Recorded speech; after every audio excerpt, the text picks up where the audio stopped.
El siguiente programa de opinión contiene elementos de lenguaje, salud, sexo y violencia que pueden ser escuchados por niños, niñas y adolescentes sin supervisión de sus madres, padres, representantes o responsables. RCR presenta Y Así Nos Va, una producción nacional independiente de Neomar Hernández, certificado número 25178, para dar cumplimiento al artículo 14 de la Ley de Responsabilidad Social. Este programa es presentado por Il Cuore di Gelato, helados que llegan al corazón. Il Sapore della Nonna, el sabor de Italia en Caracas.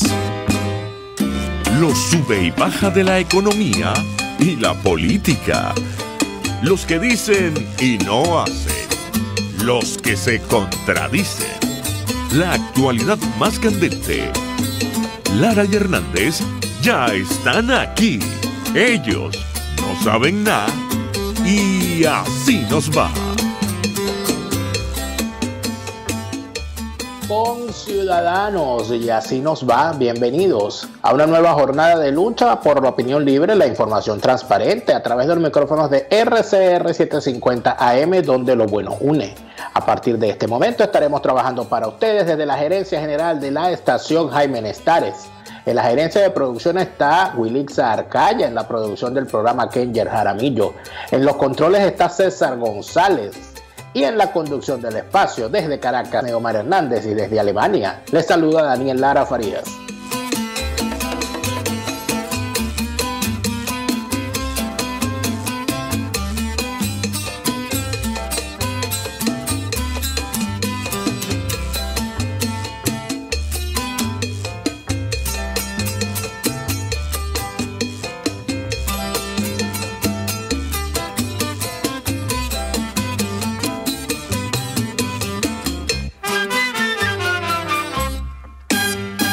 De igual modo, les recordamos que pueden sintonizarnos a través de www.rcr.tv, porque estamos en la radio que se ve.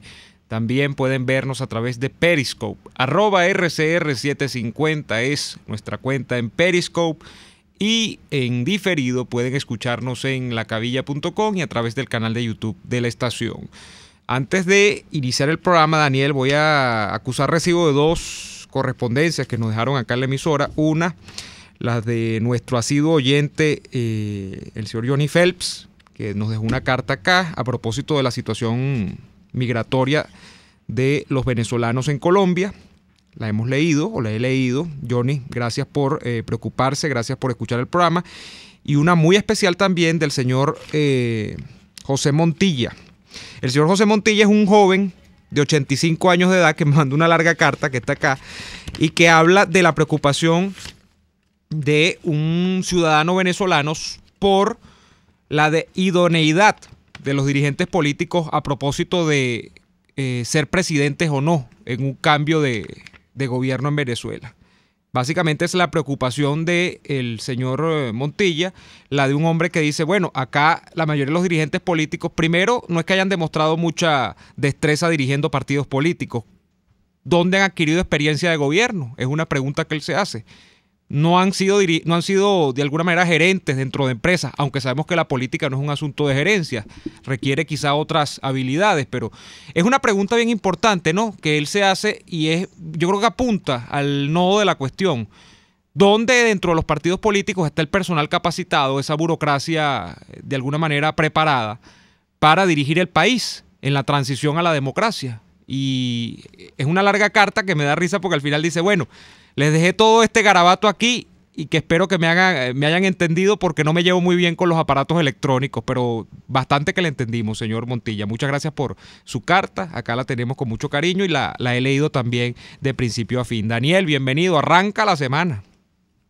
Pues arranca la semana, Neomar. Quiero pedirte el favor, sé que estará a tu alcance.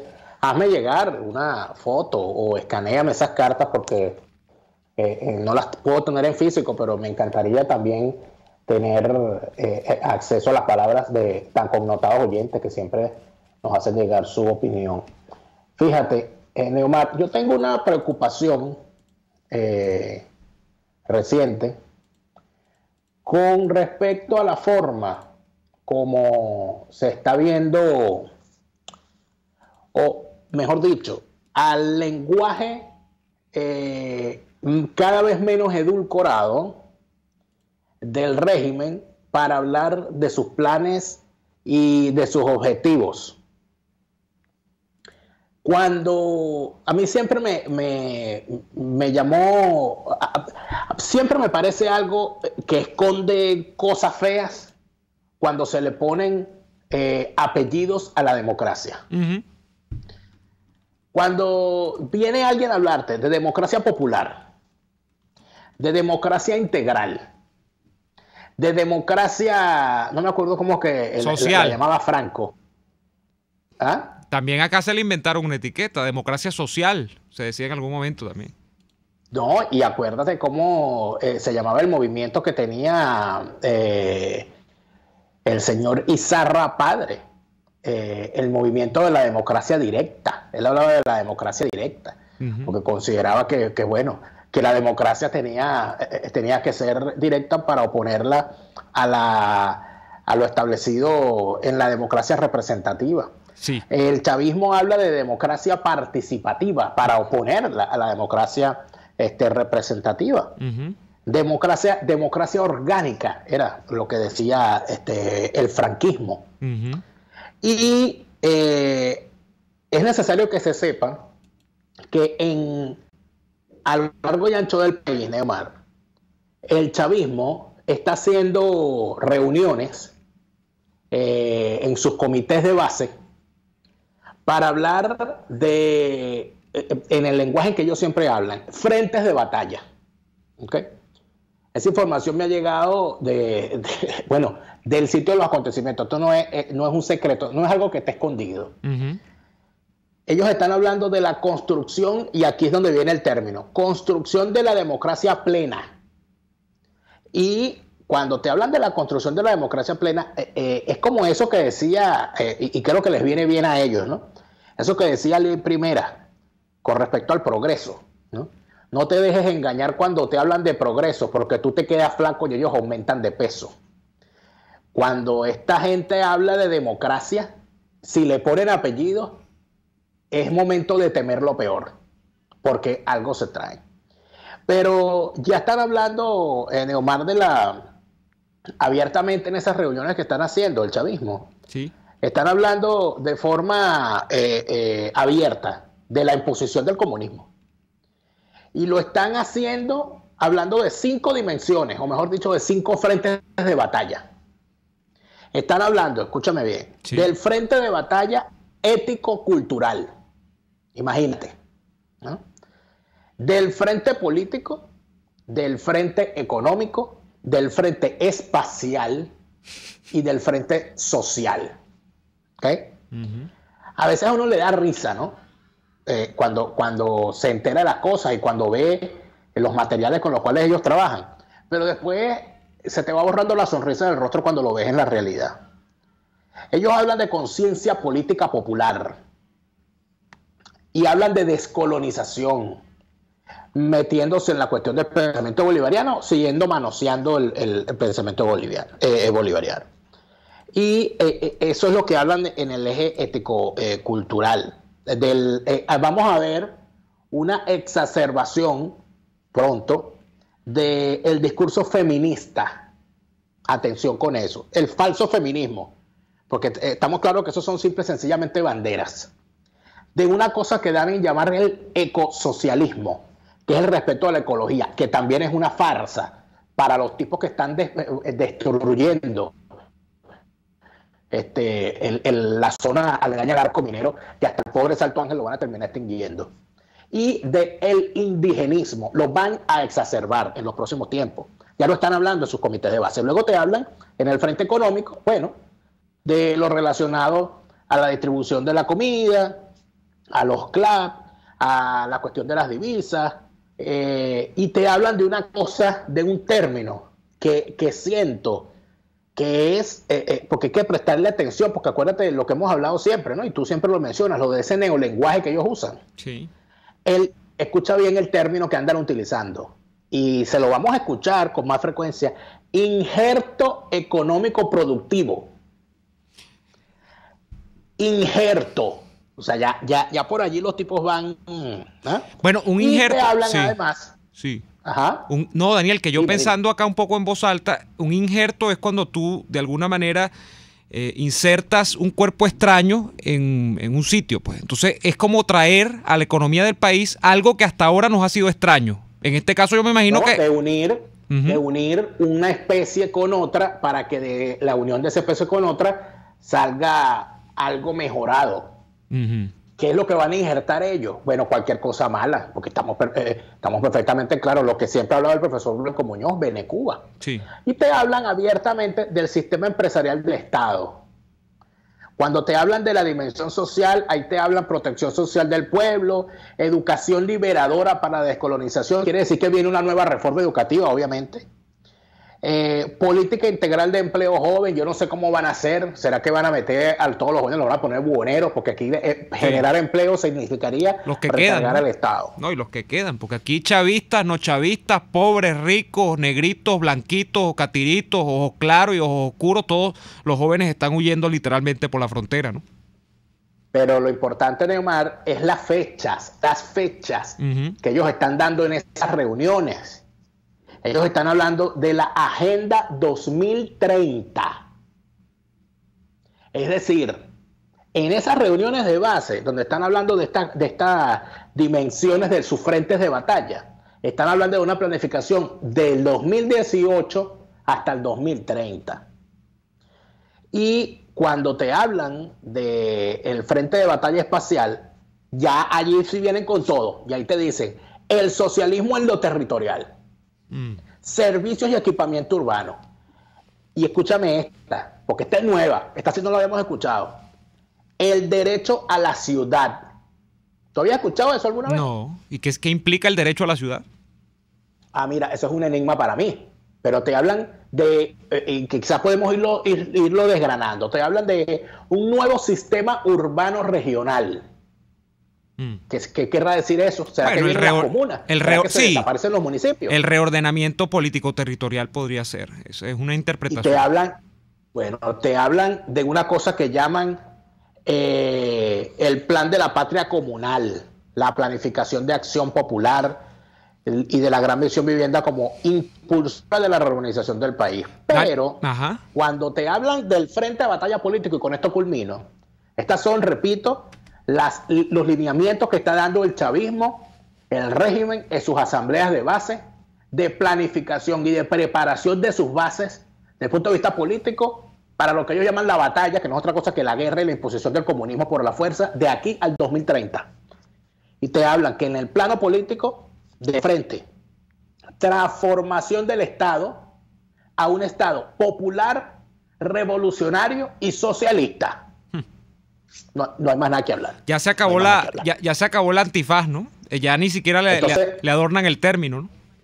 Ni siquiera lo adornan. Entonces, Neomar, yo creo que si todo esto nosotros lo enmarcamos, estas discusiones que ellos están dando en sus comités de base, lo enmarcamos en la marcha inexorable como una aplanadora de la Asamblea Nacional Constituyente, arrasando lo que queda de república, ¿qué podemos concluir? Y ojo, especulando. Bueno, que va a haber una transformación de las regiones. Puede ser que dejen los estados y los municipios tal como están, pero que creen una instancia intermedia, unas comunas o quién sabe qué cosas se inventen. 2, probablemente venga un nuevo cambio de nombre del país. Probablemente ya dejará de ser la República Bolivariana de Venezuela para pasar a ser la República Bolivariana y Socialista de Venezuela. Y muy probablemente ya no estaremos hablando, o qué sé yo, la Unión de Repúblicas Socialistas Bolivarianas, una cosa de esa, soviética, porque aquí cualquier cosa se puede imaginar. Y luego, Neomar, lo que más me llama la atención de todo esto es que no hay ni un solo partido opositor haciendo reuniones con sus comités de base, hablando de una planificación para el restablecimiento de la República de aquí al año 2030, mientras el chavismo se está preparando para terminar de destruir este país de aquí al 2030, para que sigamos pensando que todo esto es improvisado y que son unos brutos y que son unos ineptos y que la cosa no la planifican. por supuesto que han planificado la destrucción del país y la siguen planificando frente a los ojos de la opinión pública que ni siquiera repara en esta barbaridad. O a veces opta por la vía de fingir demencia, Daniel, la cual es peor todavía, porque es negar la realidad. Vamos a ir a la pausa y venimos con más el día de hoy en Y Así Nos Va. Usted escucha Y Así Nos Va, con Daniel Lara y Neomar Hernández, solo por RCR 750 AM. Son las 4:18. Es la hora de aprovechar el tiempo para realizar tus operaciones con la banca electrónica Banesco. Fácil no, muy fácil. Banesco contigo. En materia de helados, la diferencia la hace el contraste de sabores. ¿Qué tal la combinación de uno de pie de limón con otro de chocolate? ¿O uno de fresas y yogur con otro de brownie? ¿Y cómo quedará uno de parchita con otro de Nutella? En Il Cuore di Gelato puedes darle rienda suelta a tu imaginación y combinar los más deliciosos sabores de helado artesanal. No te quedes con las ganas. Visítalos en el nivel feria del Centro Comercial Multiplaza El Paraíso, frente a las escaleras mecánicas. Il Cuore di Gelato, helados que llegan al corazón. Sintonícenos a través de Periscope, @RCR750, la radio que se ve. Central Madeirense, orgullosos de cumplir un año más. Nuestro país nos ha dado un suelo fértil y el fruto maravilloso de su gente nos recuerda que ser venezolano se lleva en el corazón. Central Madeirense, 68 años, sembrando el presente con vista al futuro. En La Toscana Restaurante consentimos en grande. Ven y deja que nuestro nuevo chef le brinde un nuevo disfrute a tu paladar, con la tradicional gastronomía toscana y los más variados sabores mediterráneos. Bergomi de pollo, manzana y queso de cabra en una deliciosa salsa de estragón y tomates secos. Toda la excelencia y buen servicio. La Toscana Restaurante, para los paladares más exigentes. Avenida Páez, El Paraíso. En Coco Factory, además de su excelente cocada, también puedes deleitarte con el rico Coco Oreo o el sabroso Coco Brownie. Al pedir cualquiera de las 3 cocadas, pide tu ticket premio y seguirás disfrutando del coco, que es nutritivo y saludable. Coco Factory en la avenida principal de Santa Mónica, Teresa de la Parra, edificio Codazzi, frente a la antigua estación de combustible, y en La Rosaleda, San Antonio de los Altos. Coco Factory y recuerda, sin cocos no hay paraíso. Les estamos presentando Y Así Nos Va, cuando se tiene algo que contar, con Lara y Hernández, solo por RCR 750 AM. De vuelta en Y Así Nos Va. Hoy tenemos, para inaugurar la semana, Daniel, y nuevamente es un gusto, tenemos a la profesora Ruth Capriles con nosotros el día de hoy para pensar esto que se llama Venezuela, que una vez se llamó Venezuela. Ya muchos me dicen por allí, la frase se va, profesora Capriles, reiterando.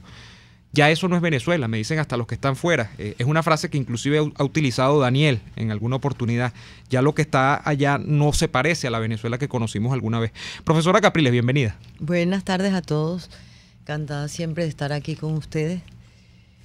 Le decía yo a la profesora Daniela, a la profesora Ruth Capriles, en la conversación informal de entrada, antes de llegar al aire, que estamos sintiendo que frente a la narrativa que tú has establecido al principio del programa de esa especie de intención ya declarada, ya ni siquiera velada, sino que es una cosa explícita, de hacer mal en el país, de imponer un modelo político hegemónico, ya que tiene, bueno, si no son visos, ya son todas las características de un totalitarismo. Sentimos como una especie, los venezolanos que adversamos, que yo siento que somos mayoría, los que adversamos esto, una especie de desierto, profesora Capriles, de que estamos como solos, estamos a la deriva. No siento que haya una especie de dique de contención frente a lo que se avecina. Y eso es muy grave, porque uno ahí pierde las esperanzas y siento que es el sentimiento que embarga a mucha gente, ¿no?, en este momento. ¿Cómo está el país? O sea, ¿cómo siente usted a la gente frente a esto que parece una embestida que ahora no tiene límites, con la Asamblea Nacional Constituyente poniendo, haciendo y deshaciendo a su placer, ¿no?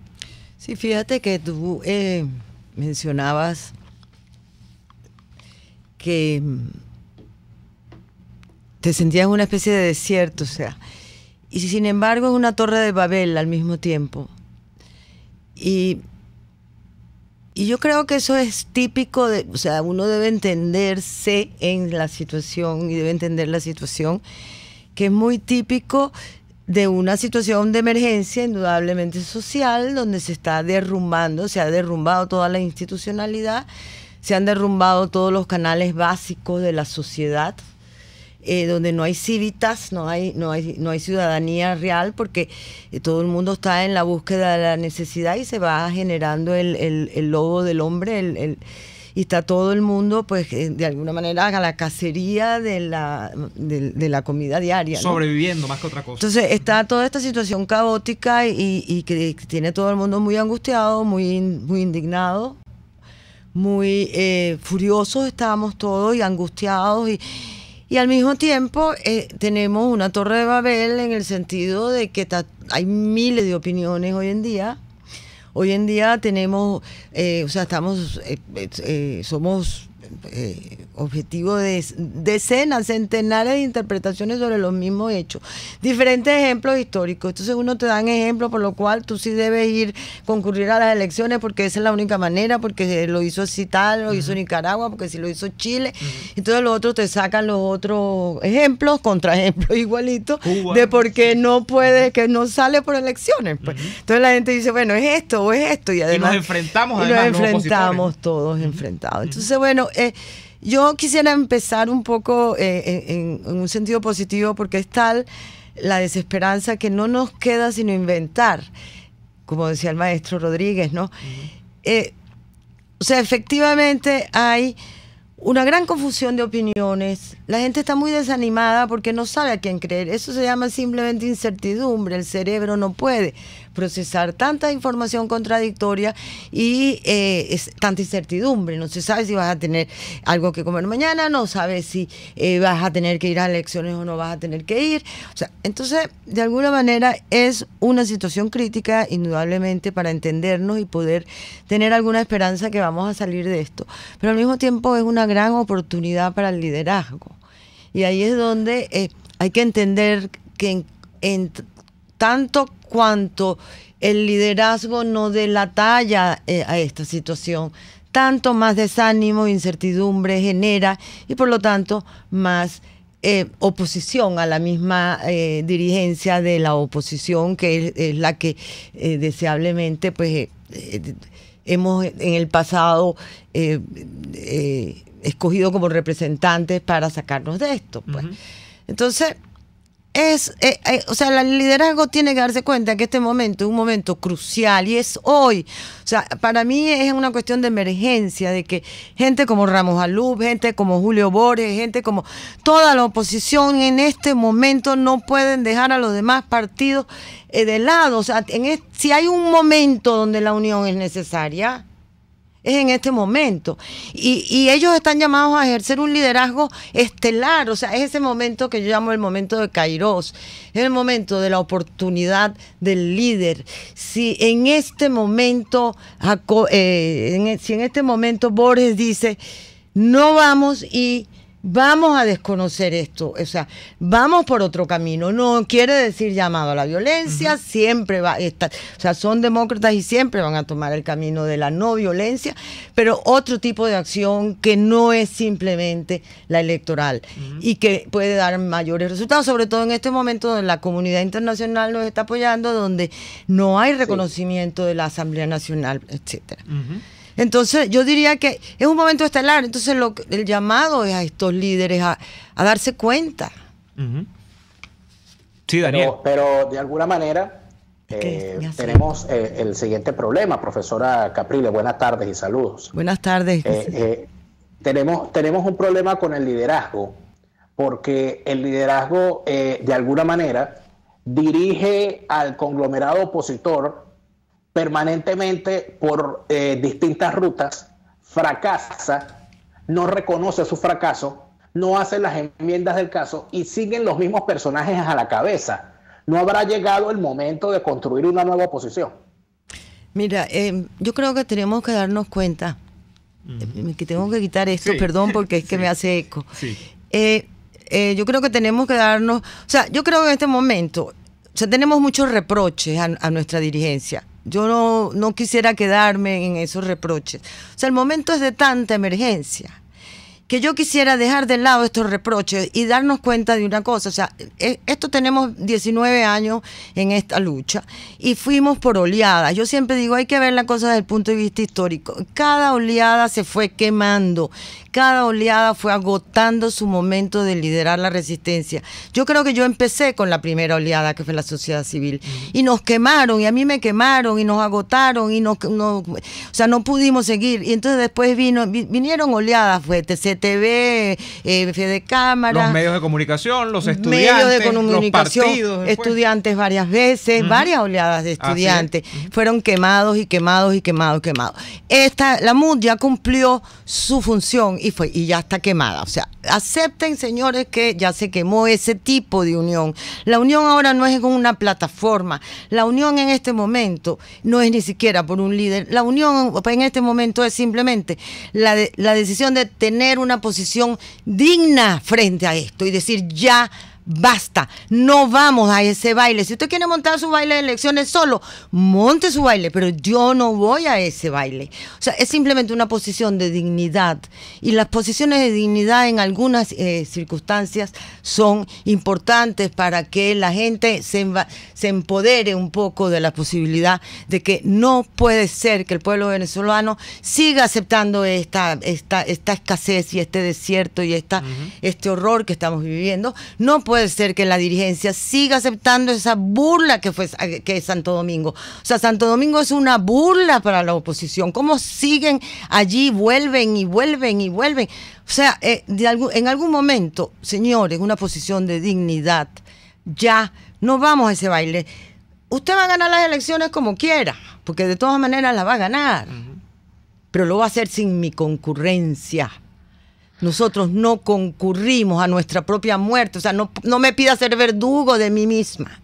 O sea, el ir a estas elecciones es como ser verdugos de nosotros mismos. Entonces, bueno, si nos llevan al cadalso, vamos con dignidad, por favor. Profesora, pero de alguna manera ese planteamiento que usted hace es respondido por los aludidos diciendo, bueno, pero entonces, ¿qué quieren? Que hagamos lo que hicimos en el 2005, que abandonemos y que entonces ellos ganen por forfeit. Yo le pediría que mueran con dignidad, en cierta manera. O sea, si hay que morir, moramos con dignidad. Y bueno, y citemos a este personaje que está tan de moda con la película Churchill. O sea, prefiero la muerte a la esclavitud. O sea, es que de todas maneras tienes la muerte asegurada. O sea, vas a elecciones o no vas a elecciones, tienes la muerte asegurada. Porque, entonces, ¿qué es lo que estamos negociando? Nosotros nunca tuvimos nada que negociar en Santo Domingo. Vamos a ir a la pausa. Es la profesora Ruth Capriles que nos acompaña el día de hoy. Y a la vuelta de este corte seguimos conversando sobre el país, la desquiciada Venezuela. Vamos a ver cómo le ponemos orden a Venezuela a la vuelta de este corte comercial. Ya venimos con más. RCR les está presentando a Lara y Hernández en Y Así Nos Va por sus 750 AM.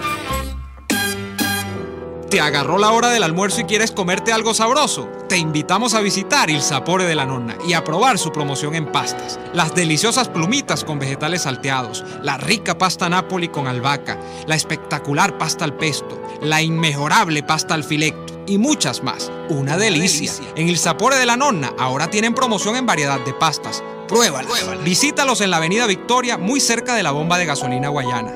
Il Sapore de la Nonna, el sabor de Italia en Caracas.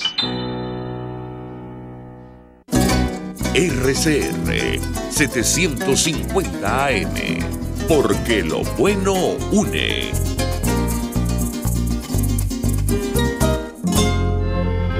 Es momento de crecer, aprender cosas nuevas, desarrollarnos.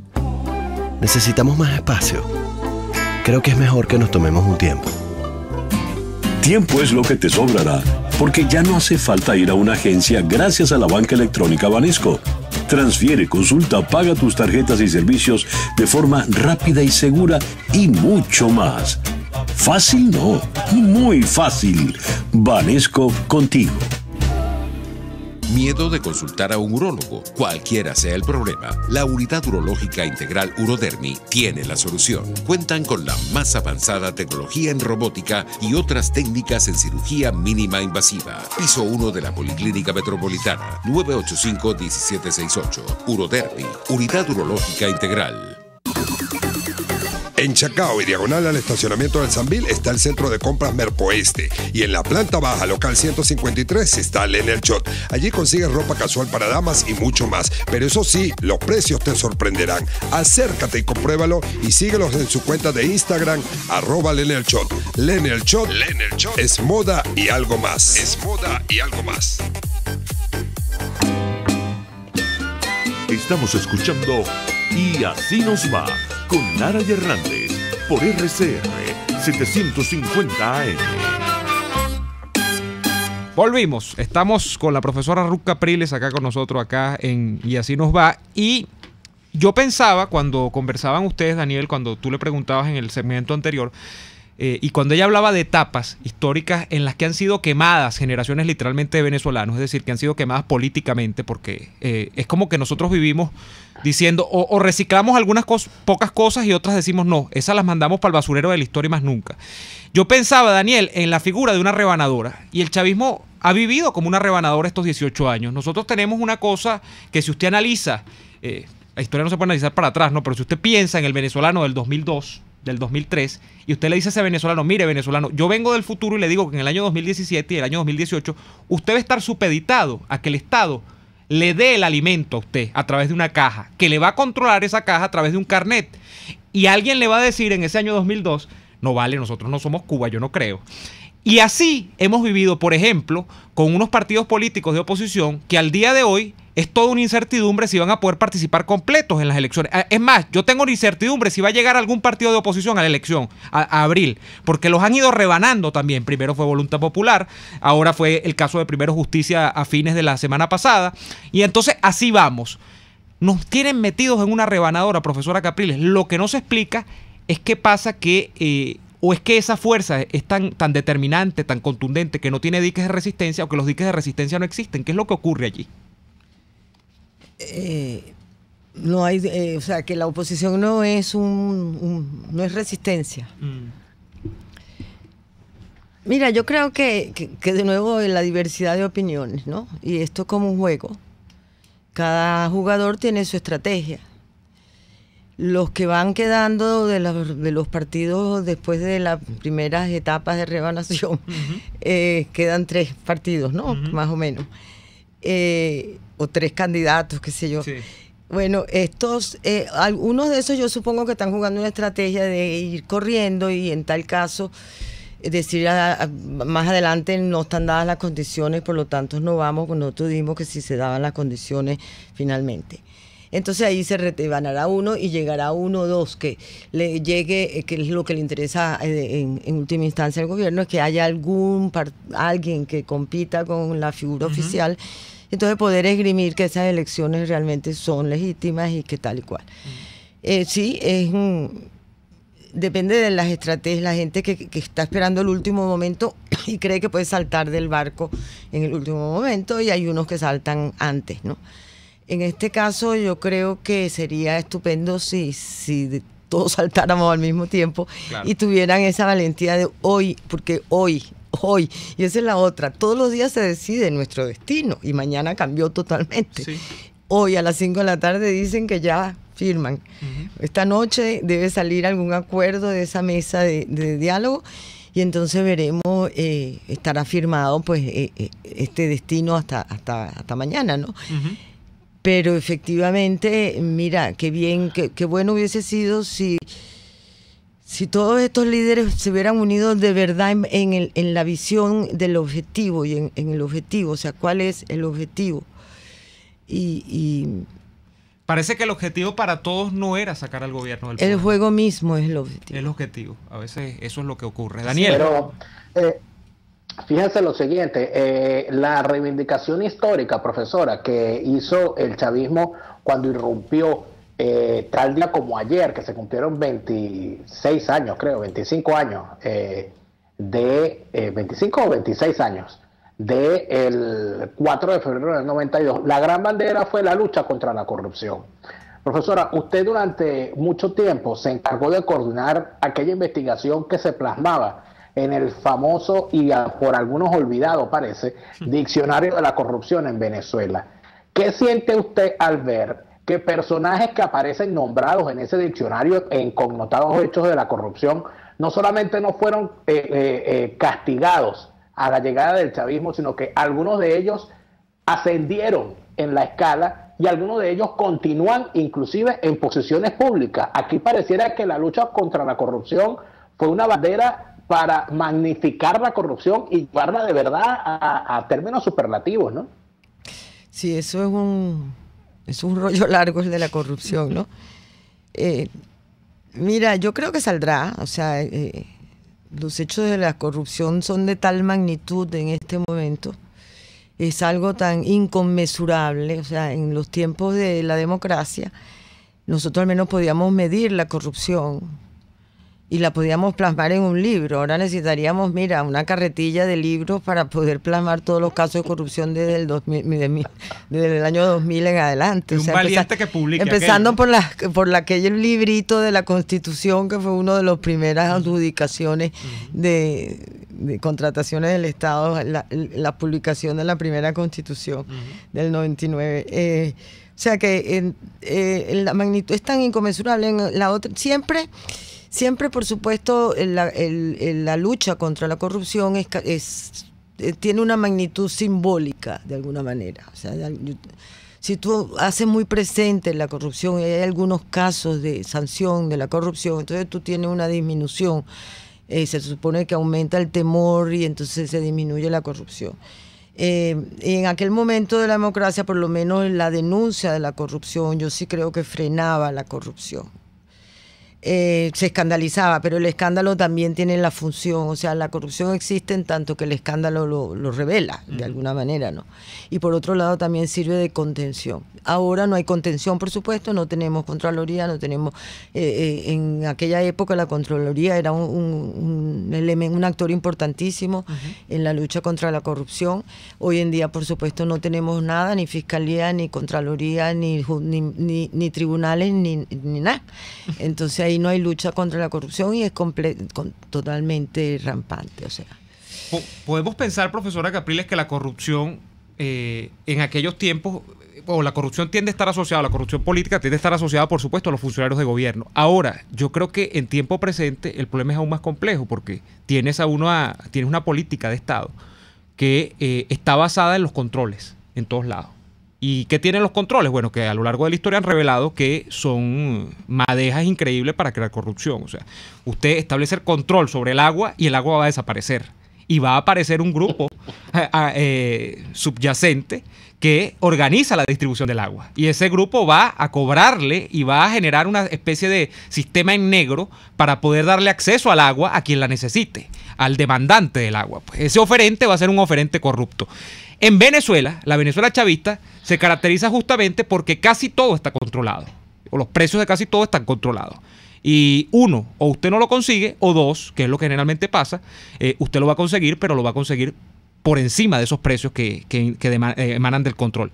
Y entonces, aquí voy con el hecho, profesora Capriles. El problema acá es que no es que el gobierno sea corrupto, es que es además corruptor, porque incentiva en el ciudadano común la creación y además, si no la incorporación a la mafia, bueno, la dependencia de la mafia. Y yo creo que eso va generando el caldo para una cultura de la corrupción. ¿Cómo se devuelve una cultura de la corrupción una vez que está prácticamente sembrada en el inconsciente de las personas, ¿no? Del individuo? Sí, mira, si uno piensa en la tarea como un todo, o sea, cómo se devuelve una destrucción de esta magnitud, que es la desesperanza que todos tenemos, o sea, cómo tú vuelves a rescatar el valor del trabajo, la decencia, el respeto por el otro, o sea, porque yo creo que lo dije el otro día, yo creo que esto es una anarquía totalitaria, o sea, realmente todo el mundo hace lo que da y todo el mundo es un déspota.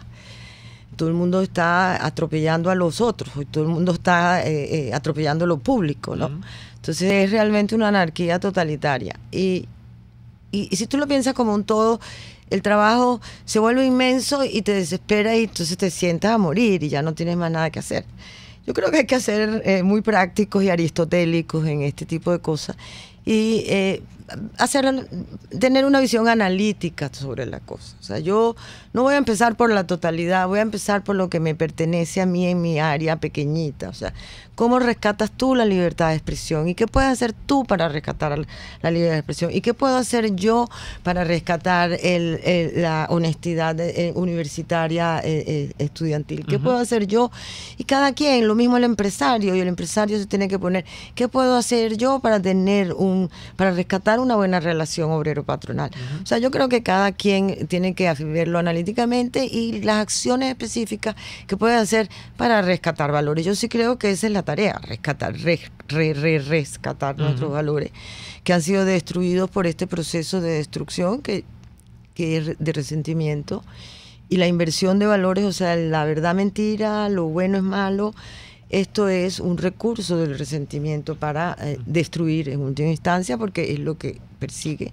Entonces yo sí creo que... Profesora, y disculpe que le interrumpa, pero hay un valor de las sociedades occidentales cuando se trata de los asuntos públicos, que es la indignación popular. Con esto me refiero a esa ola de indignación que se desatan en las sociedades cuando ocurren cosas horribles que de alguna manera hacen que la propia sociedad política tenga que reaccionar frente al reclamo de la sociedad civil.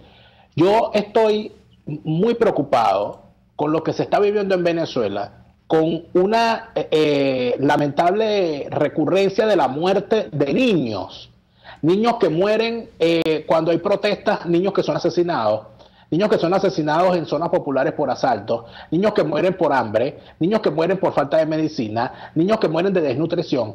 Y la indignación no surge por ninguna parte y pareciera que hemos pasado en la indiferencia a la indolencia que prácticamente ha convertido al país en pleno en testigo de la muerte de sus niños sin que a nadie parezca dolerle, profesora. Sí, yo creo que has puesto el punto en el sentimiento de todos. O sea, lo que tenemos es indignación de estar en esta condición, y yo creo que el movimiento hacia el cual tendríamos que concurrir es por la dignidad.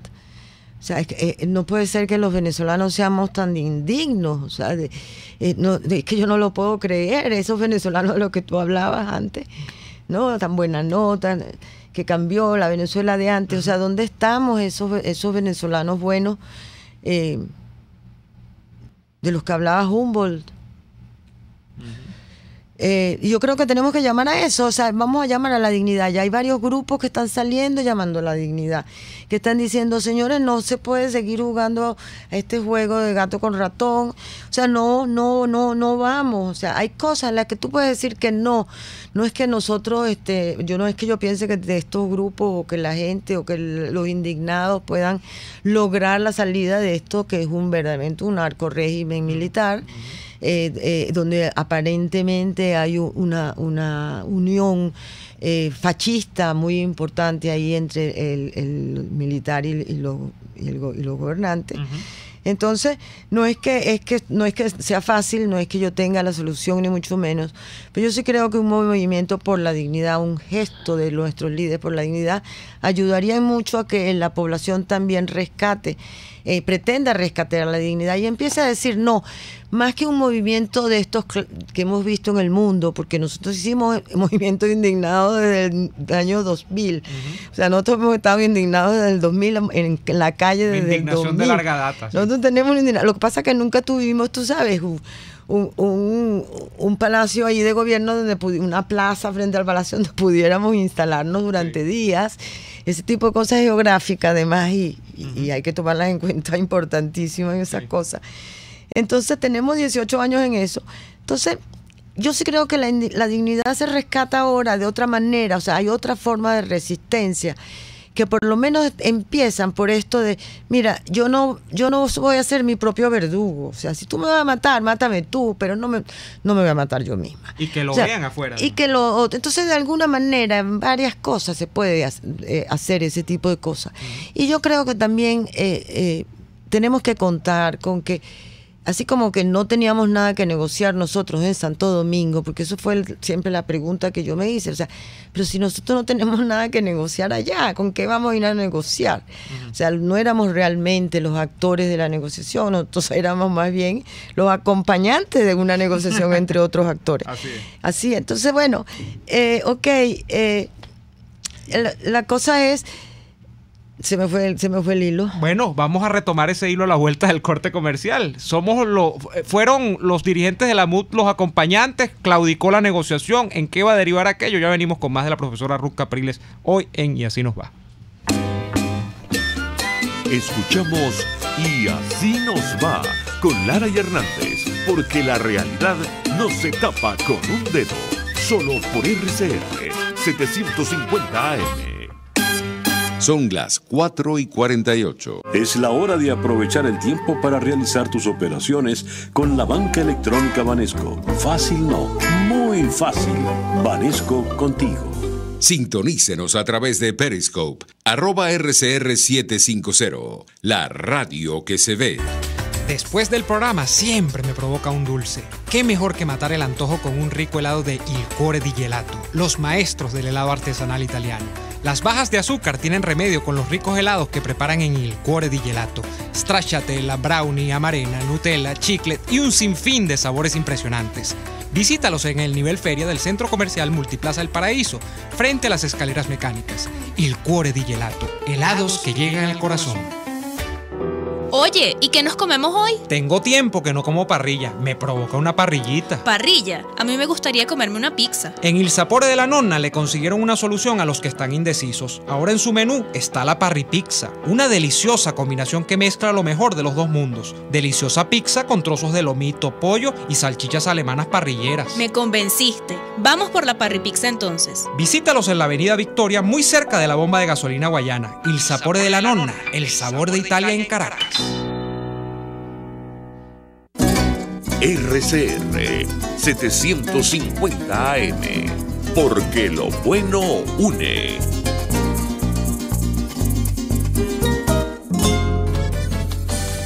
Para la repostería, Casa de Oblea tiene una amplia gama de ingredientes, productos y accesorios para que tus postres sean verdaderos manjares con una excelente presentación.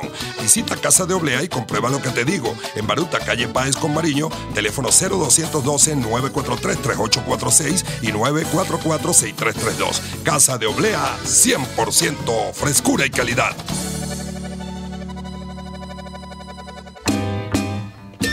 Les estamos presentando Y Así Nos Va, cuando se tiene algo que contar, con Lara y Hernández, solo por RCR 750 AM. De vuelta en Y Así Nos Va. Hablábamos, antes de ir a la pausa, de una negociación que hoy va a tener su punto cúlmine, o de una negociación fallida, porque por todas las cosas que hemos visto previas, parece que eso no va a derivar en nada. Ahora bien, profesora Capriles, usted ha rescatado el día de hoy la posición que algunos catalogan como una posición principista. Es decir, antepongo mis principios, los principios que ya no individuales, sino de una sociedad que está en resistencia, y dice, yo no concurro a eso. ¿Será que se termina imponiendo la posición principista? ¿Por qué nos cuesta tanto, les cuesta tanto a nuestros políticos asumir la posición principista y más bien optan, por lo que dicen ellos, por las posiciones que ellos catalogan como pragmáticas? Y esto es, bueno, no, la política tiene otra lógica, te lo dicen hasta algunos analistas políticos. No es que la política usted no la puede analizar desde el criterio moral, porque la moral es otra cosa, es otra área de competencia. La política tiene su propia dinámica y su propia lógica. Parece que nos cuesta, ¿no? O le ha costado a la dirigencia política eso. Bueno, la diversidad de opiniones es democrática, y yo creo que adolecemos de demasiada democracia, ¿no? Sí tenemos muchas opiniones distintas, pues, o sea, De nuevo, el que me escucha, me está escuchando y me está oyendo que no conviene concurrir a las elecciones. Y después oye otro opinador diciendo lo contrario, que hay que concurrir porque entonces es la única manera, porque si no los espacios, ellos tienen sus argumentos que lo hemos oído durante muchas veces.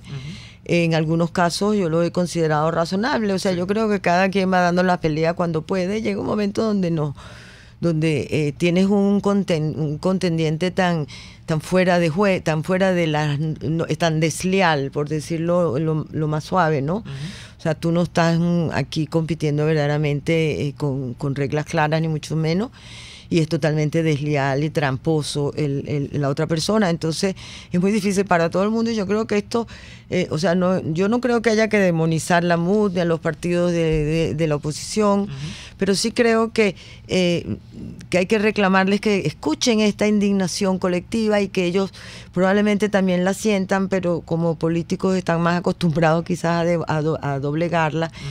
Y bueno, quizás a algunos se les prenda la luz. Ahora, te digo, esa es la política, ¿no? La diversidad, para mí está clarísima la lógica, pero al otro no lo ve. No. O sea, ¿por qué? No sé. Y el otro dirá, pero ¿por qué no piensa como yo? No, ¿por qué no exacto, porque no me oyen a mí. Bueno, pero tienen a otras personas a las que oyen. Ustedes hablaban de las posiciones principistas versus las posiciones pragmáticas. Y decía usted, profesora, que bueno, que no se podía hacer tampoco llevar al cadalso a la mesa de la unidad. Yo la llevé al cadalso hace rato porque precisamente por el tema de los principios. Yo milito en un partido y yo renuncié a la directiva de Acción Democrática en Vargas cuando escuché decir, en medio de una discusión por el tema por el cual me fui, la siguiente frase: con posiciones principistas nunca vamos a llegar a Miraflores. Y yo con esa frase que se me quedó martillando en la cabeza durante mucho tiempo hasta que tomé la decisión finalmente, dije, pero si no hay principios, no hay política. O sea, decir que el pragmatismo es la política como oposición a los principios, para mí lo único que me revela es que no hay, que lamentablemente en la mesa de la unidad no hay posiciones principistas porque no hay políticos con principios. Y si no hay políticos con principios, yo como ciudadano con principios no me siento representado por ellos, lo lamento. Bueno, profesora Capriles, ya se nos acabó el tiempo, pero un minutico final para su reflexión, que entiendo al día de hoy ha estado en tono propositivo también, ¿no? No es solamente decir, bueno, esto se acabó, la película está clausurada, ese mensaje final, profesora Ruth Capriles. Sí, yo creo que sí, o sea, yo creo que hay que contar con nuestro mayor aliado, que es el gobierno mismo. Yo creo que verdaderamente, así como no teníamos mucho que negociar en Santo Domingo, tampoco es que nosotros tenemos la fuerza para cambiar de régimen, cambiar de gobierno simplemente por manifestar nuestras opiniones, nuestra indignación, tomar posiciones dignas. Pero yo confío en ellos mismos, porque es que son ellos mismos los que se están tumbando a sí mismos. O sea, cada decisión que están tomando es realmente mortal. Es posible que ellos les tome, o sea, que muera mucha gente en Venezuela. O sea, si lo hizo Stalin, si lo hizo Mao, Venezuela está ya viviendo un número de muertes por hambre, por desasistencia, por todas estas cosas. Entonces yo creo que sí hay que, en estos momentos es cuando hay que levantar la cara y decir, Venezuela tenemos dignidad, vamos a levantarnos y si vamos a morir lo vamos a hacer con dignidad, pero mientras tanto quizás yo creo que ya la situación tan crítica que estamos viviendo produzca verdaderamente un movimiento nacional del pueblo entero unido que siga una dirigencia unida, deseablemente. Bueno, adelante es lo único que puedo decirles y seguir levantando la cara ante esto. Yo creo que eso es importante. Profesora Ruth Capriles, ha sido un gusto nuevamente tenerla acá en el programa. Daniel, nosotros nos despedimos por hoy, volveremos mañana. Nos vamos por hoy. Muchísimas gracias por habernos acompañado. Gracias a la profesora Ruth Capriles por su exposición y nos escuchamos de nuevo mañana. Hasta mañana. Por hoy termina Y Así Nos Va. Síganos en Twitter en @YASÍNOSVA, @DeLaraF y @NeoAdolfo. RCR 750 AM. RCR presentó Y así nos va, una producción nacional independiente de Neomar Hernández, certificado número 25178, para dar cumplimiento al artículo 14 de la Ley de Responsabilidad Social. Este programa fue presentado por Il Cuore di Gelato, helados que llegan al corazón. Il Sapore della Nonna, el sabor de Italia en Caracas.